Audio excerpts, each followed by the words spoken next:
हिंदी भाषा का उद्भव एवं विकास। इस टॉपिक का प्रथम चरण आज हम पढ़ेंगे। जैसे हिंदी भाषा का उद्भव माना जाता है संस्कृत से, तो संस्कृत से हिंदी शुरू होती है। तो हमारा हिंदी को समझने के लिए या हिंदी के विकास को, उसकी उत्पत्ति को समझने के लिए अपने को थोड़ा सा संस्कृत के बारे में जानना पड़ेगा कि संस्कृत भाषा कैसे आई, कैसे उसकी शुरुआत हुई, कौन सा साहित्य उसमें लिखा गया। तो इस पर सबसे पहले बात करते हैं। संस्कृत के दो रूप चले थे। पहला रूप था वैदिक संस्कृत। वैदिक संस्कृत, वैदिक संस्कृत का जो समय है वो है 1500 ईस्वी पूर्व से 1000 ईस्वी पूर्व। 1500 ईस्वी पूर्व से 1000 ईस्वी पूर्व। और इसे हम, जो संस्कृत है पूरी की पूरी, इसे हम एक तरह से कह सकते हैं प्राचीन आर्य भाषा। प्राचीन आर्य भाषा।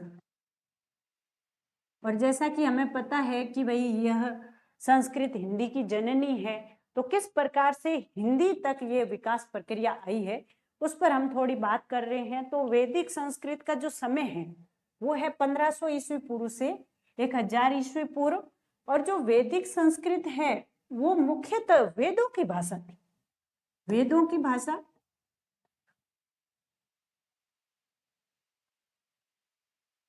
और वेदों की भाषा में भी अगर इसके प्राचीनतम रूप की बात करते हैं तो ऋग्वेद में इसका सबसे प्राचीनतम रूप हमें देखने को मिलता है।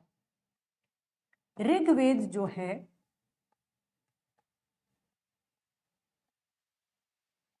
वैदिक संस्कृत का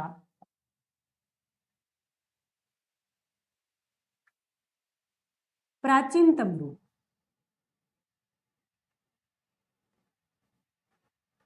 हालांकि बाद के जो वेद है तीनों, या फिर ब्राह्मण, उपनिषद वगैरह जो साहित्य है उसमें भी वैदिक संस्कृत है, लेकिन जो वैदिक संस्कृत का प्राचीनतम रूप है वो ऋग्वेद है। और बाद के जो वेद है या फिर उसके और अन्य अंग है, वेदांग वगैरह, उसमें थोड़े से रूप परिवर्तन के साथ वो आती है। तो इस प्रकार से ऋग्वेद में वैदिक संस्कृत का प्राचीनतम रूप।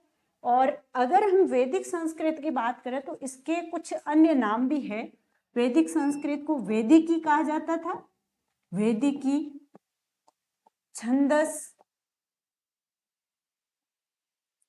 छंदस, प्राचीन संस्कृत,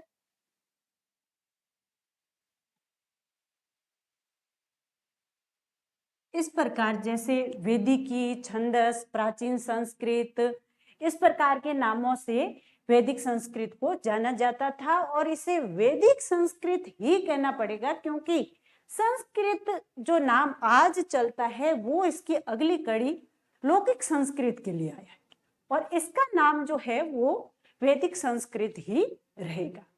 और वैदिक संस्कृत की मुख्य विशेषता है इसमें जो छंद है उन्हें मंत्र कहा जाता है। छंदों को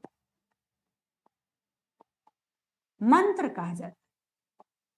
छंद जो लिखे गए, जैसे वेद लिखे गए, उसमें जो छंद है उन्हें मंत्र कहा गया।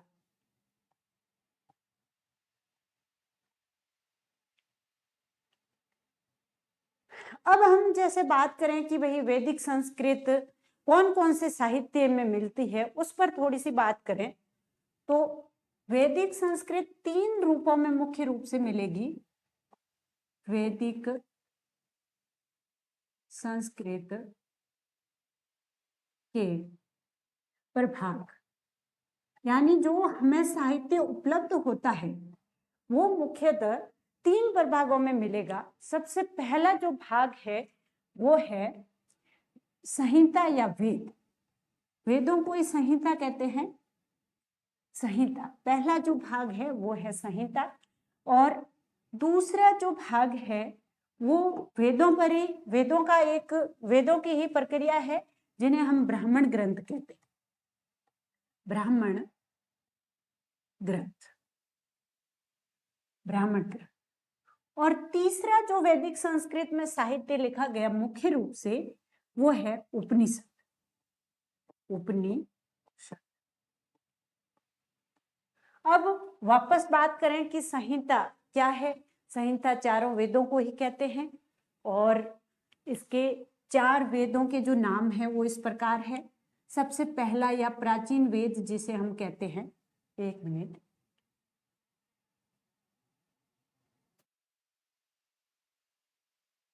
प्राचीन जो वेद है वो है ऋग्वेद, दूसरा है अपना यजुर्वेद,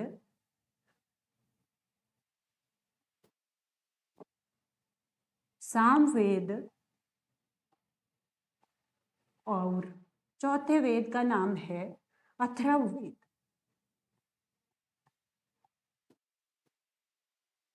इनके विषय वस्तु की बात करें, जिस प्रकार से हमने लिखा है वैसे ही लगभग उनकी रचनाएं भी हुई है। तो इसमें ऋग्वेद में जो ऋचाएं हैं जो लिखी गई है वे मुख्य रूप से देव स्तुति से जुड़ी, देव स्तुति। जो ऋग्वेद है उसमें देव स्तुति परक रचनाएं हैं या फिर किस प्रकार से यज्ञों का विकास हुआ था उस समय, उसके बारे में इसमें मिलता है। और जो यजुर्वेद है उसमें जो मंत्र आए हैं उसमें कर्म कांड का चित्रण है। कर्म कांड, कर्म कांड जो यज्ञ किए जाते थे उन यज्ञों में जो प्रक्रिया अपनाई जाती थी यज्ञ की, उसे कहा जाता था कर्मकांड। तो यजुर्वेद में कर्मकांड आएगा और सामवेद नाम से ही दिख रहा है कि इसमें संगीत संबंधी वर्णन, संगीत संबंधी वर्णन सामवेद में।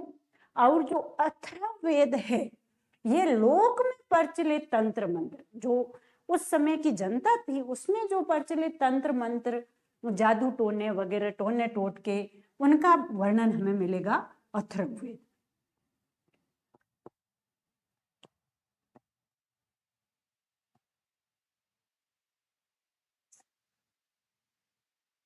ये सब हमें अथर्ववेद में मिलेंगे जो जन में प्रचलित थे, जन में जो प्रचलित थे या आम जन में जो जादू टोने या तंत्र मंत्र वगैरह प्रचलित थे, जन साधारण जिनका प्रयोग करता था, वे हमें मिलते हैं चौथे वेद या जिसे कहा जाता है अथर्ववेद।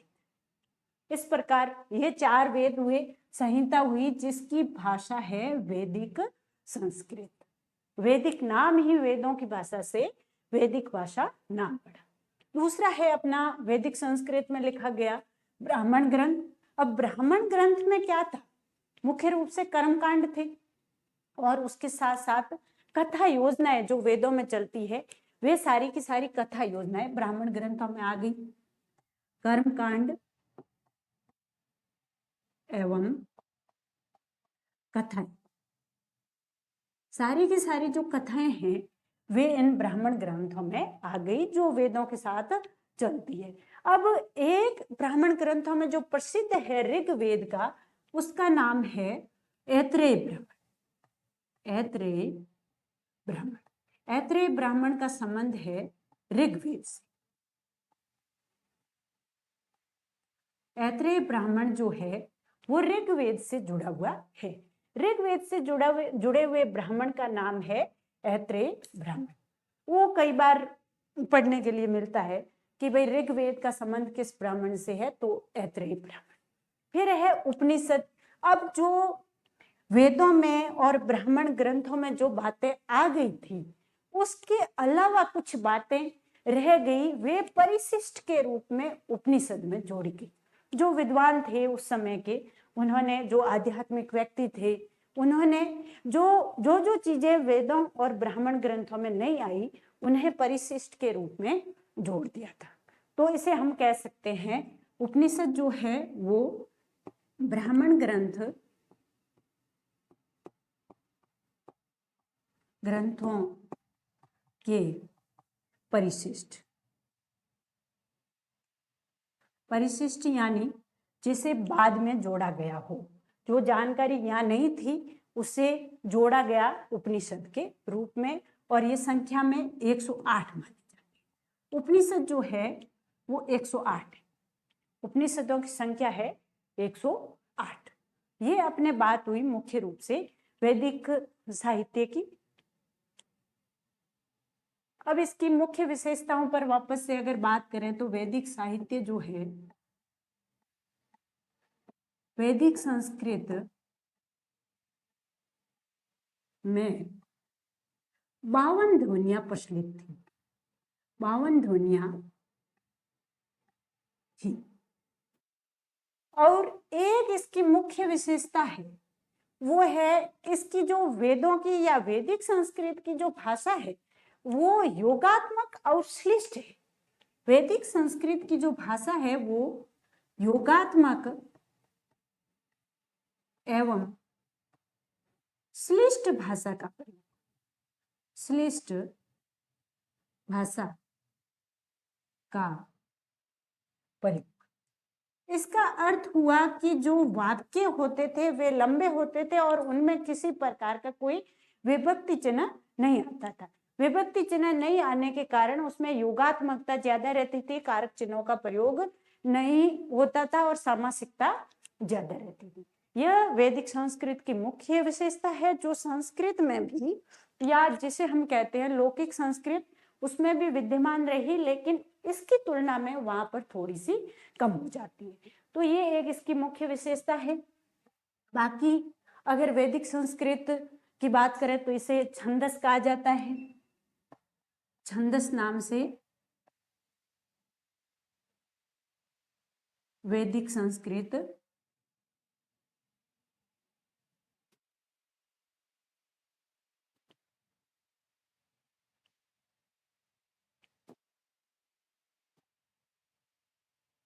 जानी जाती है।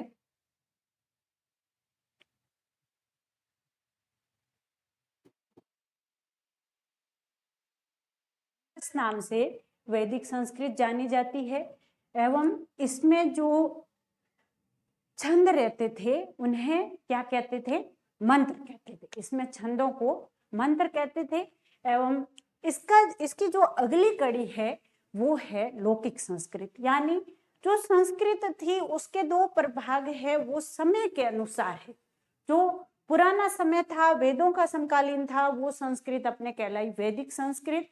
और बाद का जो समय है जिसमें भाषा थोड़ी सी सरल रूप में या जन भाषा के निकट आती है, या ऐसा हम समझ सकते हैं कि जो ये वैदिक संस्कृत में साहित्य लिखा गया उस समय जन भाषा के रूप में कोई भाषा ऐसी रही होगी जिसकी जानकारी हमें ग्रंथों में नहीं मिलती है, लेकिन कोई ना कोई भाषा ऐसी रही जरूर होगी जो आम लोग बोलते थे। वैदिक संस्कृत की जो क्लिष्टता है वैसी आम लोगों द्वारा बोली जाना संभव नहीं है, लेकिन उनका कोई साहित्य आज हमें नहीं मिलता है। तो इस प्रकार से ये हुई वैदिक संस्कृत। अब हम बात करते हैं इसकी अगली कड़ी लौकिक संस्कृत।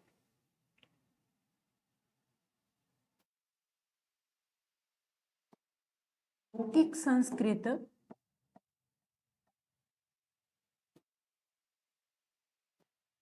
इसका समय रहेगा 1000 ईस्वी पूर्व से, जहां मोटे मोटे तौर पर है। ये नहीं है कि उसी समय से ही होगा, किसी का कोई जन्म तो हुआ नहीं है, भाषा है जो विकास में या प्रवाह में आती रहती है। लेकिन मोटे मोटे तौर पर हम कह सकते हैं कि 1000 ईस्वी पूर्व से 500 ईस्वी पूर्व तक। और एक मुख्य बात यह है कि ये जो लौकिक संस्कृत है वो रामायण से शुरू होकर आज तक इसमें साहित्य लिखा जा रहा है। जो आज संस्कृत प्रचलित है हमारे यहाँ वो ये लौकिक संस्कृति है, या हम कह सकते हैं कि लौकिक संस्कृत जो है उसे हम केवल संस्कृत ही कह सकते हैं। जो वैदिक संस्कृत थी उसे आप छंदस कह सकते हो, वैदिकी कह सकते हो, प्राचीन संस्कृत कह सकते हो, लेकिन केवल संस्कृत शब्द का प्रयोग अगर हमें करना है तो वो होगा लौकिक संस्कृत के लिए। तो ये जो लौकिक संस्कृत है इसमें जो मुख्य ग्रंथ है वो अपने मिलता है रामायण एवं महाभारत। और इसमें मुख्य बात ये हुई कि जो वैदिक संस्कृत में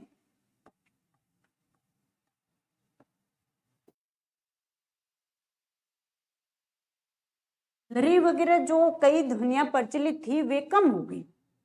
संस्कृत में 52 ध्वनियां थी।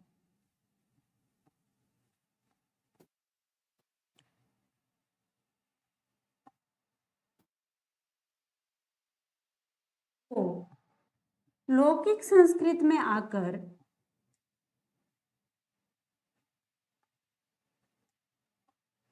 संस्कृत में 48 हो गई, उसकी संख्या कम होकर 48 हो गई।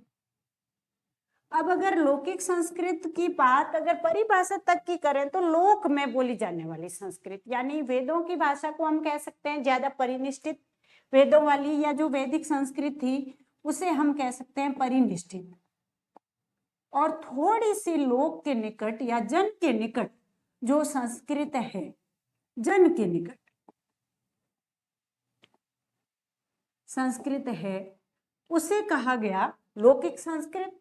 और जो परिनिष्ठित या साहित्यिक थी वो पहले वैदिक थी। अब इसका लौकिक रूप होने का कारण यही है कि जब वेदों की भाषा साहित्य में प्रचलित थी तब आम जन द्वारा इस प्रकार की किसी भाषा का प्रयोग होता रहा होगा, और उसका विकास धीरे धीरे होते होते इसने भी साहित्यिक रूप ग्रहण कर लिया, और इस प्रकार ये साहित्यिक भाषा बन गई। और उसी समय से पास में जो आम जन द्वारा भाषा बोली जा रही थी उसे ग्राम्य भाषा या अभीर भाषा इस प्रकार के, या विभ्रष्ट भाषा, इस प्रकार के शब्दों का प्रयोग देखने को मिलता है। और उसी का बाद में विकसित होते होते रूप अपने सामने आता है, वो है अपभ्रंश। और उसी अपभ्रंश से फिर अपनी जो पुरानी हिंदी है वो बनती है, और आज की हिंदी जो है वो भी उसी कड़ी में विकसित होते होते आई है। तो यहाँ पर धीरे धीरे संस्कृत है वैदिक संस्कृत से लौकिक संस्कृत की ओर बढ़ी। और लौकिक संस्कृत की एक और मुख्य विशेषता ये हो सकती है कि इसका जो प्राचीनतम ग्रंथ है वो तो होगा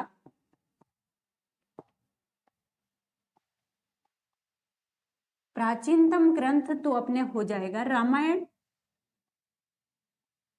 प्राचीनतम ग्रंथ रामायण। लेकिन इस लौकिक संस्कृत या फिर कहें संस्कृत को पराकाष्ठा पर पहुंचाने का या अपने यहाँ पर प्रसिद्धि लाने का काम करने वाले थे गुप्त काल में प्रसिद्ध हुए। गुप्त काल में कालिदास ने संस्कृत को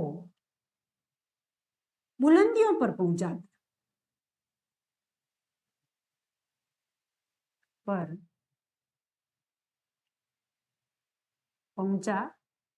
दिया। यानी उन्होंने अभिज्ञान शाकुंतलम, मेघदूत, रघुवंश जैसी रचनाएं की जिनकी वजह से संस्कृत पराकाष्ठा पर पहुंच गई थी। इस प्रकार से और एक अन्य विशेषता इसकी है जो उसे वैदिक संस्कृत से मुख्य रूप से अलग करती है, वो ये है कि जो पाणिनि है जिन्होंने अष्टाध्यायी लिखी, पाणिनि ने अष्टाध्यायी में संस्कृत के कुछ नियम बनाए, उसे नियमबद्ध कर दिया कि नियम बना दिए कि भाई इस प्रकार से व्याकरण रहेगी, यह विशेषता रहेगी, इसकी कौन से कारक चिन्हों का प्रयोग होगा, कैसे होगा, वैसे नियम बना दिए। तो नियमबद्धता संस्कृत की मुख्य विशेषता बन जाती है। पाणिनि द्वारा दिए गए नियम लौकिक संस्कृत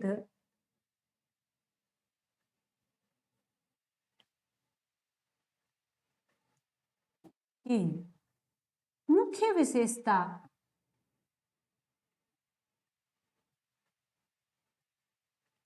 रही, जो इसे वैदिक संस्कृत से अलग करती है, जो इसे वैदिक संस्कृत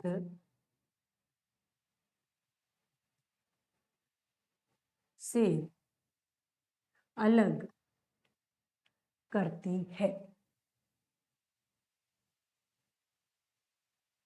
पाणिनि द्वारा दिए गए जो नियम है वे लौकिक संस्कृत को या हम जिसे कहते हैं संस्कृत, उसे पूरी नियमबद्धता दे देते हैं।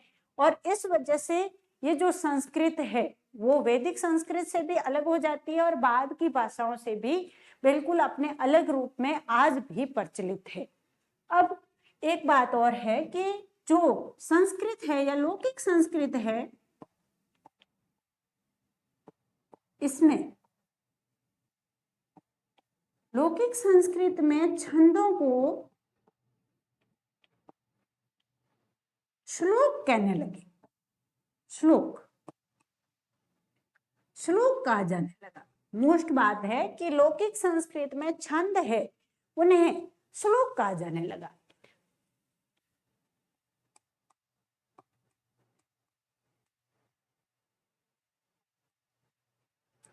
अब वैदिक संस्कृत में छंदों को क्या कहते थे? मंत्र कहते थे। लेकिन लौकिक संस्कृत में आते आते छंदों को श्लोक कहा जाने लगा और आज भी श्लोक ही कहते हैं। और अब हम बात करते हैं कि संस्कृत के प्रमुख ग्रंथ कौन कौन से हैं। वैसे तो बहुत सारे हैं, लेकिन कोई 3-4 पर हम बात कर लेते हैं।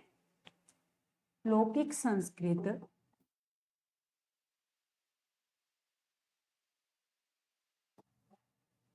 के प्रमुख ग्रंथ। अभी हमने पहले बात की कि इनका प्राचीनतम जो ग्रंथ मिलता है वो है वाल्मीकि की रामायण। वाल्मीकि रामायण, फिर है वेद व्यास द्वारा लिखा गया महाभारत, ये प्राचीन रूपों में।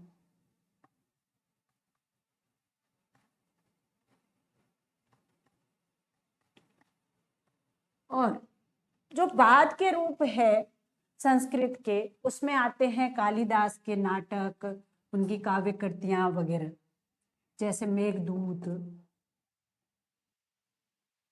रघुवंश, अभिज्ञान शाकुंतलम,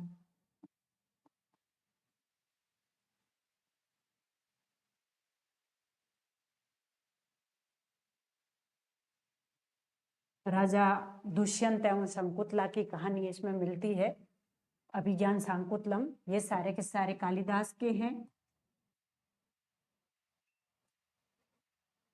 और गीत गोविंद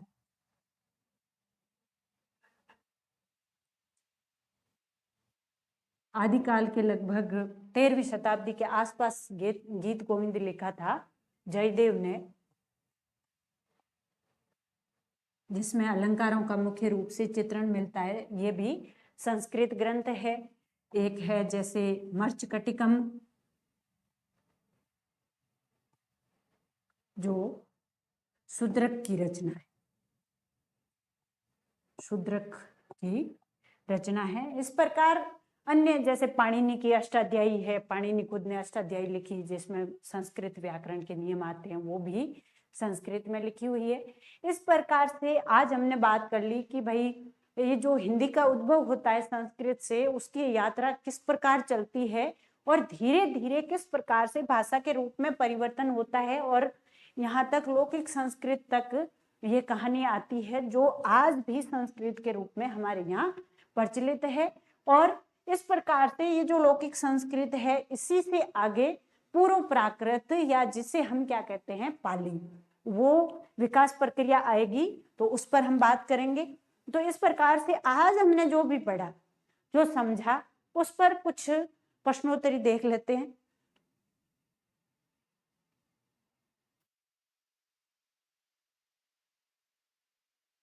ये है कुछ प्रश्न है जो मैंने बनाए। ये है वैदिक संस्कृत का दूसरा नाम।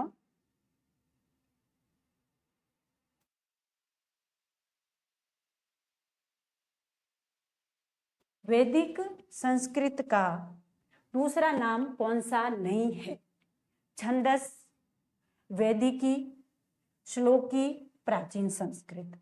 हमने बात कर ली थी कि भाई जो वैदिक संस्कृत थी उसके नाम थे छंदस, और वैदिकी, प्राचीन संस्कृत। श्लोक के कोई नाम नहीं मिलता है। श्लोक तो मिलते हैं लौकिक संस्कृत में, लेकिन श्लोक की नाम कोई भी नहीं मिलता है। तो ये सीधा सा अपने हल हो जाएगा। अगला अपने पास सवाल है, यजुर्वेद में किसका चित्रण है? यानी यजुर्वेद जो है उसमें मुख्य रूप से किसका चित्रण मिलता है? देव स्तुति किसमें मिलती है? ऋग्वेद में।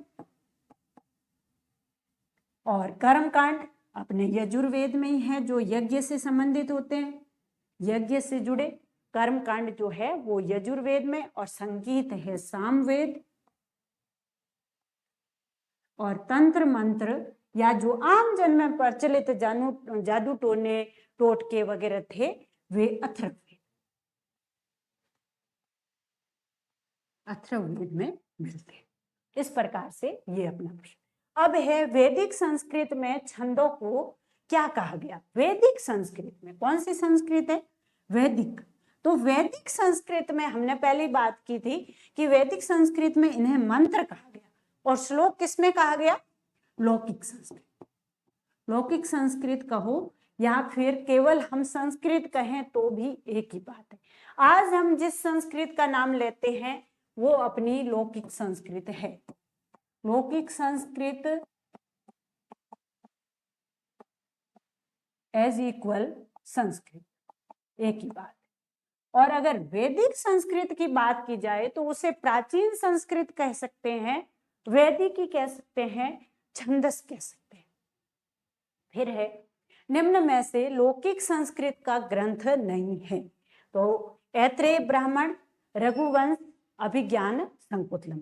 अब अभिज्ञान संकुतलम और रघुवंश दोनों कालिदास के नाटक है जो गुप्त काल में लिखे गए, कालिदास की रचनाएं हैं। और ऐत्रेय ब्राह्मण जो है वो वैदिक संस्कृत का है, वैदिक संस्कृत।